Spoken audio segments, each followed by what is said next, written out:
बिस्मिल्लाहिर्रहमानिर्रहीम। अस्सलाम वालेकुम स्टूडेंट्स, आज हम लोग सॉल्व करने जा रहे हैं physics class 10th chapter number 10 के numerical problems. Numerical problem solve करने से पहले आप लोगों के माइंड में इस चैप्टर में पढ़े गए तमाम मैथमेटिकल फार्मूलाज होने चाहिए ताकि हम उनको अप्लाई कर सकें। फर्स्ट न्यूमेरिकल की तरफ आते हैं। 10.1 time period of a simple pendulum is 2 seconds. What will be its length on earth? What will be its length on moon? बच्चों, हमें जो टाइम पीरियड दिया गया है वो है 2 सेकेंड्स का, और हमसे मून के ऊपर भी लेंथ पूछी गई है और अर्थ के ऊपर भी। साथ में एक कंडीशन ये दी गई है कि इफ़ जी एम यानी कि gravity at moon is G earth divided by 6, यानी कि अर्थ पर ग्रेविटी की वैल्यू का 6 time less, and g earth is 10 metre per second, यानी कि ग्रेविटी पर अर्थ की वैल्यू भी 10 मीटर पर सेकेंड हमें दी गई है। ओके, सबसे पहले हमें न्यूमेरिकल में गिवन डाटा बनाना होता है। उसमें बच्चों हमारे पास टाइम पीरियड है 2 सेकेंड्स, लेंथ अर्थ के ऊपर कितनी होगी ये तो हमने फाइंड करना है, ये टू फाइंड में आ जाएगा। ओके, यहाँ पर एक और हेडिंग दे लेंगे आप, to find. Length on moon वो भी मालूम करनी है। ग्रेविटी एट अर्थ ये गिवन है, ग्रेविटी एट मून ये हमने यहाँ से बनाना है। जब इसको डिवाइड करेंगे तो 1.6 मीटर पर सेकेंड स्क्वायर आ जाएगा। बच्चों, हमारे पास जो फार्मूला अप्लाई होना है वो सिंपल है, T is equal to 2πL/g। लेकिन एक बात का ख्याल रखना है कि ये अगर हम अर्थ के लिए यूज़ करेंगे तो LE करेंगे, और अगर हम ग्रेविटी ऑफ अर्थ की बात करेंगे तो GE करेंगे। यही केस अगर मून के लिए होगा तो हम इस फार्मूले को थोड़ा सा चेंज कर दिया करेंगे। ओके, तो सबसे पहले हम क्या करते हैं, इसका हमने लेंथ मालूम करनी है तो हमने दोनों तरफ क्या लिया, स्क्वायर। स्क्वायर लेने से अंडर रूट कैंसिल हो गया और T square is equal to 4π² L/g बन गया। अब बच्चों G इधर आकर मल्टीप्लाई हो गया और 4π आकर हो गया डिवाइड। यहाँ पर हमें लेंथ ऑफ अर्थ के लिए फार्मूला मिल चुका है। अब इस रिलेशन को हम अप्लाई करेंगे। अब पुटिंग द वैल्यूज़ हमें जो गिवन डाटा में गिवन थी, मतलब टाइम पीरियड हमारे पास था 2 सेकेंड्स, उसकी जगह पर 2 सेकेंड्स आ गया, ग्रेविटी की वैल्यू आ गई 4 और पाई की वैल्यू। यहाँ से बच्चों हम इनको किसी भी तरीके से, आपके पास डिफरेंट मैथमेटिकल ऑप्शंस होते हैं सॉल्व करने के लिए। ज़रूरी नहीं है कि आपको ये की मेथड अप्लाई करें, आप कैलकुलेटर के ज़रिए भी सॉल्यूशंस ले सकते हैं। यहाँ पर ये कट गए और बाकियों को जब हमने मैथमेटिकली सॉल्व किया तो हमारे पास लेंथ ऑन अर्थ 1.02 मीटर आ गया। उसके बाद बच्चों फॉर मून, अब फार्मूला हमने यही रखना है, सिर्फ ई की जगह पर एम कर देना है ताकि हम अब जो भी पैरामीटर्स इस्तेमाल करें वो मून वाले हों। Okay, L M is equal to T square g M over 4π², और बाकी सिमिलरली हमने वैल्यूज पुट करने के बाद सॉल्यूशन निकालना है जो आएगा 0.17 मीटर। अब हमने रिजल्ट्स को भी वर्डिंग में लिख देना है कि लेंथ जो है अर्थ पर कितनी होगी और मून पर कितनी होगी। ओके बच्चों, अब हम आते हैं नेक्स्ट न्यूमेरिकल प्रॉब्लम की तरफ। 10.2 pendulum of length of 0.99 metre. अब यहाँ पर लेंथ ऑफ पेंडुलम है 0.99 metre, is taken to moon, moon पर उसको ले गए by an astronaut. The time period of pendulum is 4.9 second, उसका टाइम पीरियड भी दिया हुआ है। What will the value of g on surface of the moon. बच्चों, हमने जी की वैल्यू मालूम करनी है।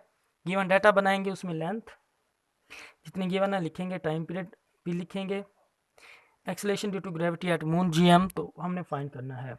Okay, simple formula T is equal to 2πL/g। लेकिन अब हमने मून की बात करनी है तो इसको TM कर लेंगे और उधर से ग्रेविटी की वैल्यू भी GM कर देंगे।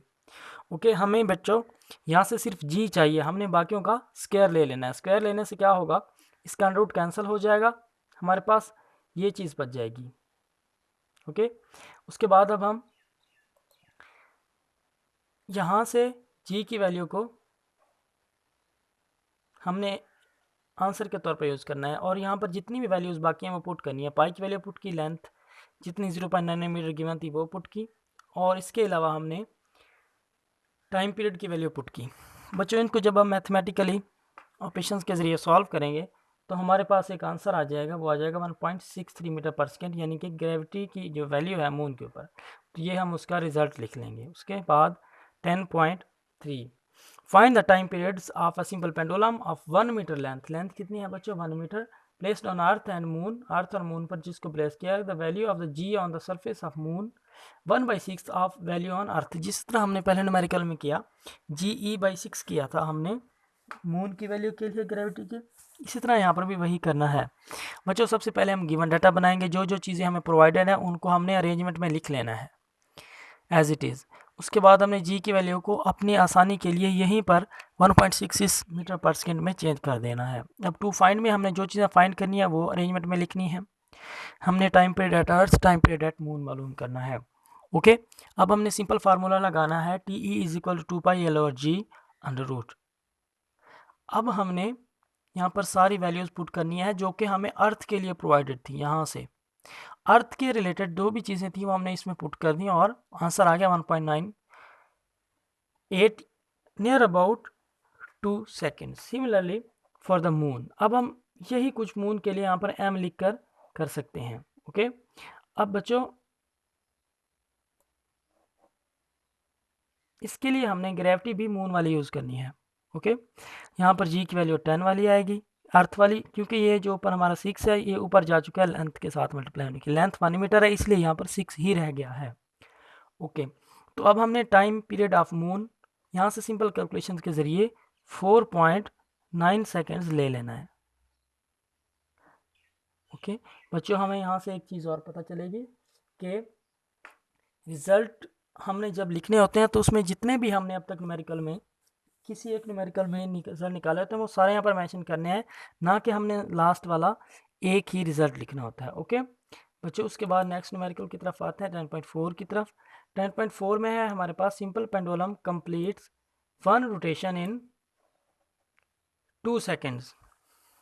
टाइम पीरियड बच्चों कितना आ गया 2 seconds. Calculate the length when g is equal to 10 metre per second. हमें g की वैल्यू दी गई है और हमसे इसका पूछा जो गया वो है टाइम लेंथ। ओके, जी की value 10 metre per second. Okay, simple formula t is equal to 2π/L/g। उसी तरह हमने इनके स्क्वायर रूट लेने हैं दोनों तरफ कैंसिल करने के लिए, और बाकी पैरामीटर्स को हमने एक तरफ करके लेंथ को अकेला बचा लेना है। ओके, ये बच्चों सिंपली मैथमेटिकली ही आपने देखते रहना चीज़ों को। उसके बाद इसमें हमने सिंपल वैल्यूज़ पुट कर देनी है। वैल्यूज़ पुट करने के बाद हमारे पास लेंथ आ जाएगी 1.02 मीटर। ठीक है, नेक्स्ट न्यूमेरिकल की तरफ आते हैं 10.5। If 100 waves pass through a point of a medium in 20 seconds. कितनी वेव्स पास हो रही हैं 100 कितने टाइम में 20 सेकेंड्स में। What is the frequency and time period of the wave. Frequency या टाइम पीरियड मालूम करनी है। If wave length is 6 centimetre, अगर वेव लेंथ 6 सेंटीमीटर हो, calculate the wave speed. Wave speed भी कैलकुलेट करें। Number of waves past an से show करेंगे, 100 है हमारे पास। टाइम टेकन कितना है 20 सेकेंड्स। वेव लेंथ अब 6 सेंटीमीटर दी गई है लेकिन हमें मीटर में चाहिए। हम इसको चेंज करेंगे जब तो 100 से डिवाइड करेंगे तो 0.06 मीटर हमारे पास आ जाएगी। उसके बाद बच्चों हमने फ्रीक्वेंसी फाइंड करने के लिए जिस तरह अरेंजमेंट में जो जो चीज़ें फाइंड करनी है वो लिख लेनी है टू फाइंड के तौर पर। कैलकुलेशंस अब हम करते हैं। As we know that the frequency of wave is the number of waves passing through point of median in 1 second.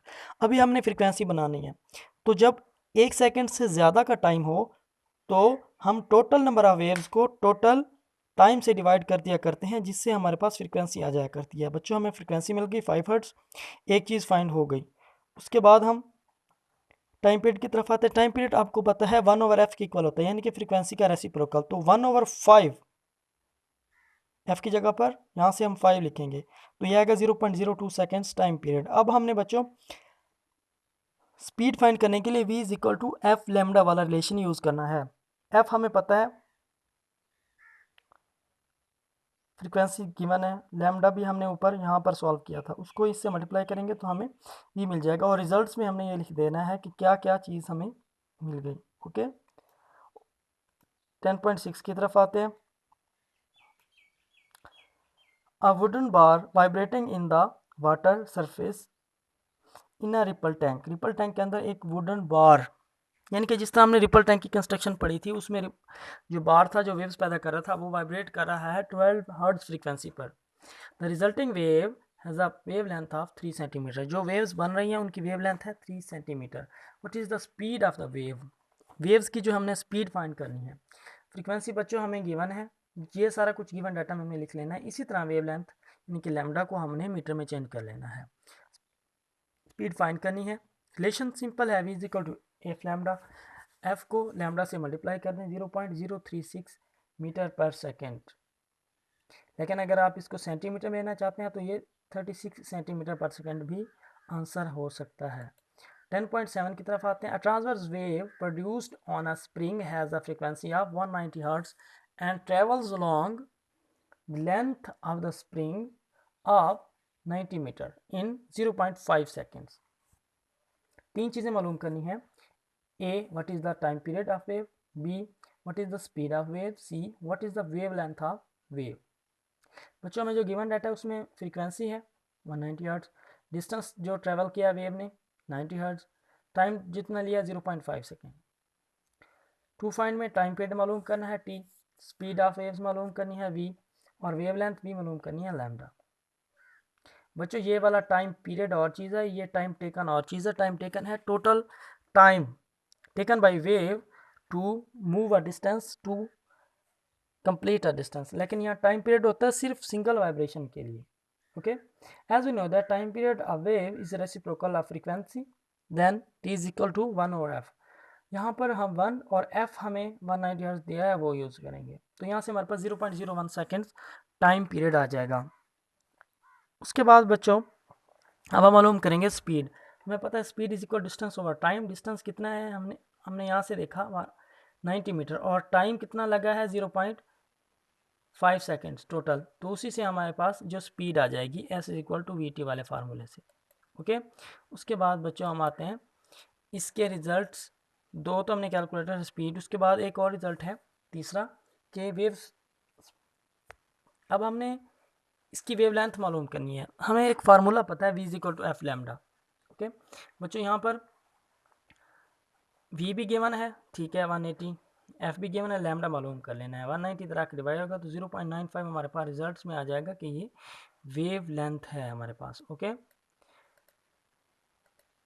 Okay बच्चों, अब हम आते हैं 10.8 की तरफ। 10.8 में water waves in a shallow dish are 6 centimetre long at one point. The water waves move up and down at a rate of 4.8 oscillations per second. What is the speed of water wave? What is the time period of water wave? अब यहाँ पर हमारे पास wavelength और frequency हमें given है। अब हमने find करना है A तो स्पीड ऑफ वाटर मालूम करनी है, और B में हमने time period of water waves मालूम करना है। तो बच्चों सिंपल हमारे पास फार्मूला है v is equal to f lambda. F given है और लैम्डा भी गिवन है, उससे मल्टीप्लाई करेंगे तो हमारे पास स्पीड आ जाएगी। उसके बाद हमने जो कैलकुलेट करना है वो है टाइम पीरियड। बच्चों टाइम पीरियड का आपको पता है फार्मूला है 1 ओवर एफ, तो 1 ओवर एफ जो हमें यहाँ पर गिवन है हम वही कर देंगे, तो 0.21 हमारे पास टाइम पीरियड आ जाएगा। ओके,